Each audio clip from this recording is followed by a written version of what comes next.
Like, bands can't even stay together as it is already, but for someone to be in the same band and be in a relationship, like, I mean, love is very strong, but what happens when you guys break up? Hello there, everyone. If you are new, welcome to the Mikey J Experience. We talk about interesting topics, new perspectives, and sometimes new and adventures with me, Mikey J.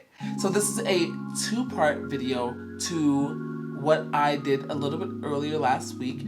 And this video is basically talking a lot more about being gay in the K-pop scene. So this video, I'm actually going to go a little bit more in depth into the way of me being able to find people from the LGBT community or people who were gay who I found in Korean society and through like their history over the times that I have been studying Korean and knowing a lot more about their culture.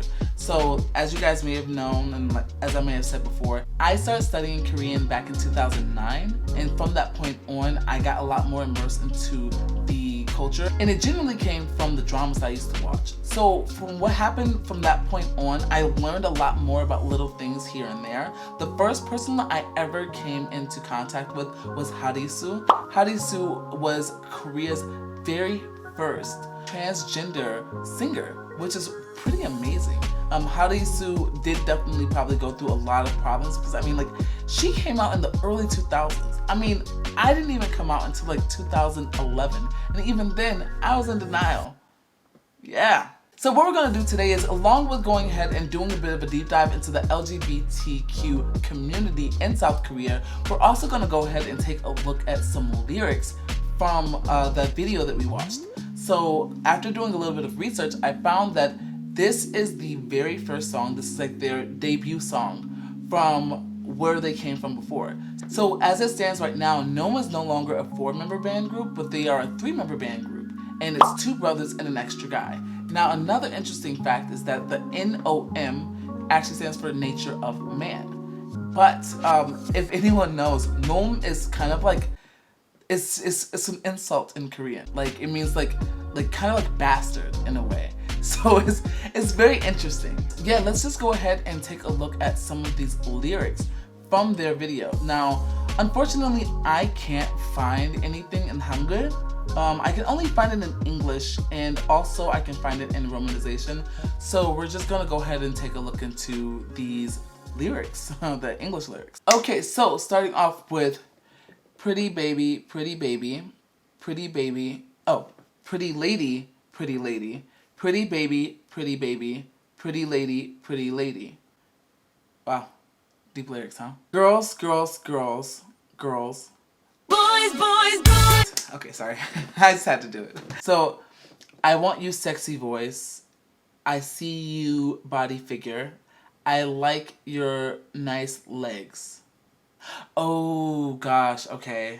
Alright, so this is really awkward because this is awkward English, and I just realized that I originally, when I saw this, I thought that maybe it was a translation from Korean to English. No, this is their actual English. It's awkward. I want you sexy voice. I want you body figure. I see you body figure. I don't know what the heck that means, but okay. And maybe if I think about it a little bit more, I would, but I don't want to right now. Alright, so moving to the first chorus, I think it is. I see it. Shake it eyes. Why are you hesitating? Come to me. You're like a shining star. Girls, girls, girls, girls. Girls, girls, girls, girls. Girls, my baby. Girls, my baby. Ooh, this is the part where they go, girls, my baby. Girls, my baby. Okay. Girls, my baby. Girls, girls, girls. What this song is about, I couldn't tell you. I'd have to log off. Girls, my baby. Girls, my baby. Girls, my baby. Girls, girls. Girls, girls. Oh, this one's different. This is girls, girl. We gonna party time. Hey, you guys, we're gonna party time. Are you alone looking at your watch? Shake it with me. Long time, baby. I've adjusted myself to your style. Look around. I'm the nicest guy. Ooh, we have a nice guy on our hands. According to Reddit, No, nice guys. Nice guys, they finish last. All of the monsters that surround you, look at me. And my rap skirt. Oh gosh, okay. And look at me in my rap skirt. A thriller underneath the vague light. Feel it, all of my physical. Okay. I want you sexy voice. I want you body figure. I like your nice legs. I saw it. Shake it eyes. Why are you hesitating? Come to me. You're like a shining star. Girls, girls, girls, girls, girls. And that's it. Don't know what the hell these lyrics are talking about. This song literally means nothing. There is no narrative. And we all saw the video. The video was very confusing. It was just basically a lot of sexual innuendos. I think I saw a hand go inside the guy's pants. That was interesting. Yeah. Not to mention, most of the fans are Spanish speakers, which is very interesting because I'm not sure if this is in South America or in Spain, but if you look at their YouTube channel, most of the comments on any of their videos are by Spanish speakers compared to Korean speakers or English speakers. I'm not gonna lie, so I did do a little bit more of like a research, like I said before, into who they are slightly. There's not really much information known about them. They apparently were infamous, but is very interesting because I didn't even know who they were until 2021, and they just recently came back, and I'm shocked, and I'm just really shocked that I did not know about them back in 2013, 2014. Like, I was really into K-pop back then. I don't know how they got under my radar. And then on top of that, when I was in Korea 2014 to 2015, I had gay friends. Like, they weren't even being bumped in the gay clubs. I feel like, you know, they focus a lot more on their aesthetics. So what I did find through, once again, another fan site that kind of basically brought up a few things, which was that they do focus a lot more on their aesthetic. They don't do much when it comes down to their actual music. The music is kind of just like background. They're really good dancers. Like, I will never take that away from them. They're great dancers. They dance in all sorts of heels. I see their music videos. They have a lot of videos on their YouTube channel. If you guys really like the videos, or you're a little concerned or like interested, definitely check out their music videos and a lot of their uploaded videos. These guys are actually in their 30s. So 7 years ago, they were like in their mid-20s, maybe like early 20s. Okay, so it looks like right now the three members that consist in the group. First one is JK, Jungyo, and he was born in 87. He's a Scorpio. Oh my gosh, he's my sign. And he's 6'2". Good for him. He has an Instagram as well, so check it out. Second guy is B-Side. So this is the new guy, actually, you guys. He came in recently because there was originally 4 members, and I believe that the original member outside of JK was his younger brother, and then B-Side came in just recently, but there was 2 other members who left. The last one is N.O.M, and N.O.M, whose real name is Mingyo. He was born in 89, so he is the youngest out of all of them. When it comes to them, I just feel like what they kind of promote is a lot of like the toxicity in gay culture already. You know, it's all about aesthetics, it's all about having a good body, it's all about having nice legs, it's all about having a nice ass. You know, for someone like me who doesn't have like the most shapely body, it just does not ring like I'm trying to represent all of us. And I'm not saying that they don't need to. I mean, they're in entertainment, of course, because, you know, in entertainment you have to look good, but it's super hypersexualized, and in South Korea, who already focus a lot more on looks, it just does not help. They don't help. Going a little bit more into what I was saying before, so this is basically the timeline of the people that I found out about throughout the years that I've come to know about South Korea. So the first one was Harisu, and she's a transgender idol. She was known for being a singer, and she came out as trans prior to already being out. So Harisu was actually known to be a really popular model before being shot off into stardom, and then eventually started going into singing and acting. She eventually ended up getting into like a lot of Taiwanese dramas. She does a lot of things in like overseas, and she also used to cut hair, and she used to do a lot of like things with like beautician work in Japan. The most shocking thing about her is that she went through hormone therapy in the 90s. So after a while, she started eventually changing herself. She is really strong, and she even ended up marrying someone. But unfortunately, they ended up divorcing back in 2017, which is crazy because I found out about Harisu back in 2010, and I was just mind-boggled that she was so popular and that people eventually ended up warming up to her. Now think about coming out in the 1990s. Now think about coming out in the 1990s as the opposite gender that you already are.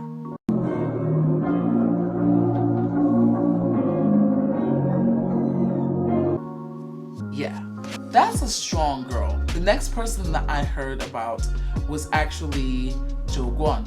Now, Jo Kwon, or what many people may say Jo Kwon is known to be from the ballad group of 2AM, which is kind of to opposite 2PM.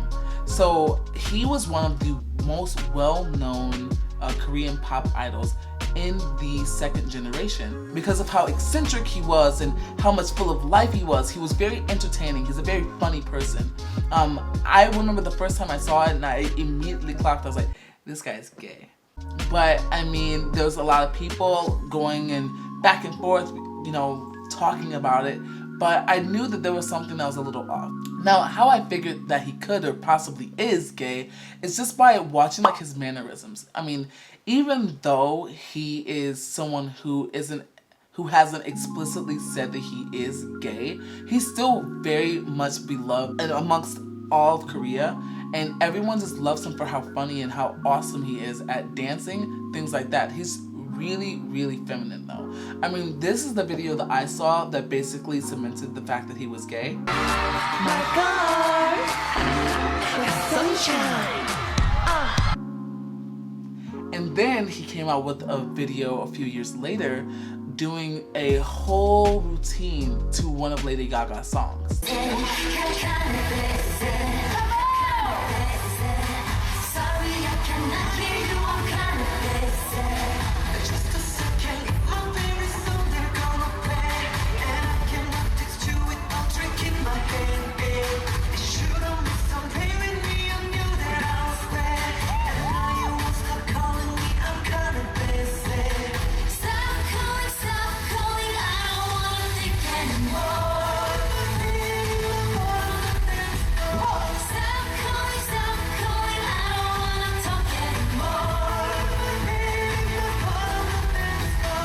I mean, he can dance and he's funny and he's just really awesome. But after seeing all these things, I mean, of course, if you are actually gay, you can't actually be out and open about it. Like I said before, you know, being gay in Korea is almost like a social death sentence. So no one will work with you in a professional setting.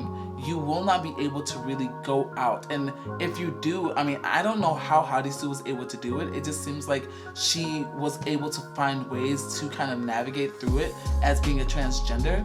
But for someone who is gay, it's different. It's very different. Now, from that point on, I actually came across someone who I really, really love, N.O.M, and he was rumored to be gay. And for N.O.M, instead of going ahead and being like, you know, no, I'm not gay, he actually just was like, you know, I don't feel comfortable responding to that. And so he just never directly said that he was or he wasn't. And I do believe still to this day, he gets roles. Now, when it came to Holland, he debuted already being out. He came out in middle school, which is a really hard thing for anyone to do. I mean, I knew people back when I was in middle school who came out in elementary school, and that was really like a lot because I couldn't be able to do that in elementary school. Now, the one thing that I do want to say is that, you know, I personally don't find his voice to be extremely attractive to me. And he does have a lot of similarities. It seems like the people who was working with him, they're trying to kind of market him as like the Troye Sivan of South Korea by literally almost ripping off the exact same concept that Troye Sivan did. I mean, it's okay to be, you know, influenced, but I mean, have some sort of, you know, individuality. So another really interesting thing is that I found that there are a lot of open people nowadays because Korea has very much changed since the past 5 to 6 years. Soam-hae came out as bisexual through an Instagram post of a picture of her kissing her girlfriend. Next one is actually, this is really interesting, D.I.P. Hyungsung. So D.I.P. is a boy band who 2 of the members were actually dating, and I believe that they are still active. To this day, they are still dating. I personally couldn't do it. I personally would not want to date anyone who I'm also working with, but not only working with in a professional setting, also who's in a band with me. Like, bands can't even stay together as it is already, but for someone to be in the same band and be in a relationship, like, I mean, love is very strong, but what happens when you guys break up? Which actually leads me to my next couple, which is a unknown couple from this group called Kpop. Now, before Kpop was known as Kpop, this group was actually called Kpop. Stop. This group is a part of the first generation of Kpop, and they disbanded in 2003. Now, the reason why they disbanded is wild, y'all. They disbanded because 2 of the members were in a gay relationship and one of them stepped out on each other. Yeah. The guy who stepped out on the other one, well, his boyfriend found out, apparently soccer punched him. I don't know. They didn't say soccer punch. I'm thinking, I'm envisioning things. He soccer punched him. He assaulted him. And they ended up breaking up. Like, the whole group disbanded. And from that point on, they're actually known to be really popular in South Korea as well. But no one knows which was which. So it's 4 or 5 members in this group. And no one knows who a part of this group was the couple who ended up breaking up the group. So in the end, I believe that, you know, there's a lot of transitioning that's happening in South Korea. They're becoming a lot more open with the LGBT community. And I believe that that's a lot of the people who are in like my age range and from also the age range lower. So, you know, the millennials, the Generation Z, they have a lot more of an open mind, but unfortunately the people in power are very much against it. So I actually follow this one super cute couple on this channel called Kim Chol-soo. Definitely check them out, they're adorable. But they actually did a video where they were seeing this like old Harimani, which is like an old grandma, and they spoke with her and they met up with her and answered questions that she had, and it was a really sweet video. They definitely had a good time with her. It was her first time meeting them and she was excited. But I do want to know from you guys, you know, what do you think about this list of people? What do you think about, you know, homosexuality in South Korea? Do you believe that it's going to get better? Do you believe it's going to get worse? I'm super interested in learning about what you guys think. So go ahead and leave a comment down below. So if you like this video, make sure to like this video by hitting that thumbs up button. Also smashing that subscribe button and knocking over that bell because I make new videos every week. So I hope you guys had a good experience. I will see you in the next video. Have a great day. See ya.